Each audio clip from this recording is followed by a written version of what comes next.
संविधान की मूल भावना को खत्म करके कैसे तानाशाही के रास्ते निकाले जाएं, इसके अलावा कोई काम ही नहीं बचा है। और ये लोग एक देश, एक संविधान, एक चुनाव की बात करते हैं। जो लोग 8 विधानसभाएं भी एक साथ नहीं करा पाते हो, मौसम देख के तारीखें बदलते हो, वो लोग बात करते हैं एक देश एक चुनाव की। अध्यक्ष जी, मैं समझ नहीं पा रहा हूं, अभी 2 दिन पहले संविधान को बचाने की, संविधान की गौरवशाली परंपराएं की कस्में खाने में कोई कमी नहीं रखी।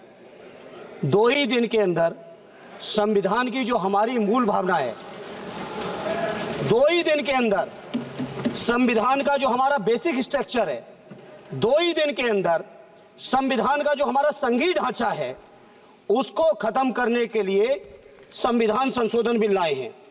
मैं मनीष तिवारी जी से सहमत हूं और अपनी पार्टी और अपने नेता आदरणीय अखिलेश यादव जी की ओर से कहना चाहता हूं, ये बिल पूरे देश के जो अलग अलग भेष, भाषाएं, संस्कृति, क्षेत्र की जो मान्यताएं हैं, जो हमारे संविधान निर्माताओं ने बहुत सोच विचार के मंथन अध्ययन करके ये संघीय ढांचा तैयार किया था, राज्यों का गठन भी किया था, संस्कृति के हिसाब से, क्षेत्र के हिसाब से, भाषा के हिसाब से, परिस्थितियों और समय के हिसाब से।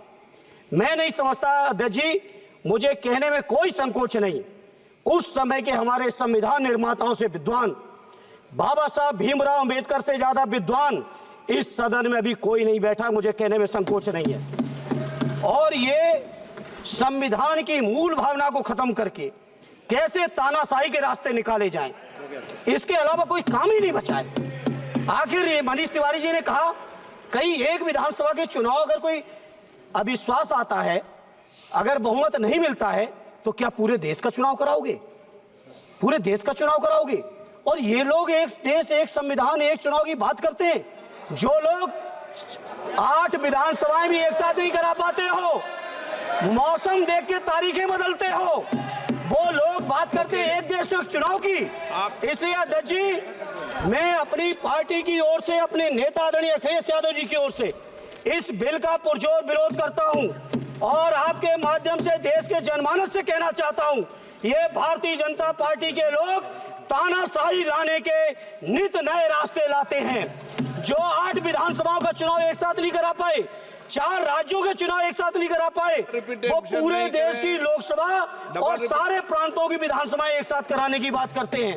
मैं पूछना चाहता हूं सरकार से, अगर एक प्रांत के अंदर सरकार गिरती है तो क्या पूरे देश की लोकसभा के चुनाव कराओगे?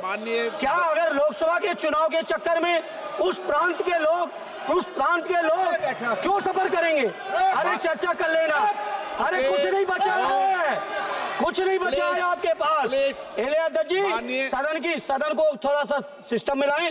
अध्यक्ष जी, आपसे अनुरोध है, आपके माध्यम से सरकार से अनुरोध है, जनता ने बड़ी उम्मीदों के साथ हम सबको भेजा है और हम सब लोगों की जिम्मेदारी है, ये संविधान विरोधी, संघीय ढांचे विरोधी, बेसिक स्ट्रक्चर विरोधी कई केसों की चर्चा की मनीष तिवारी जी ने, मैं उनके साथ जोड़ते हुए माननीय सर्वोच्च न्यायालय की भावनाओं के विरोधी, गरीब विरोधी, दलित विरोधी, पिछड़ा विरोधी, मुसलमान विरोधी, इस नियत को वापस लो। ये अध्यक्ष जी, आपके माध्यम से मेरी आपसे प्रार्थना है। बहुत बहुत धन्यवाद।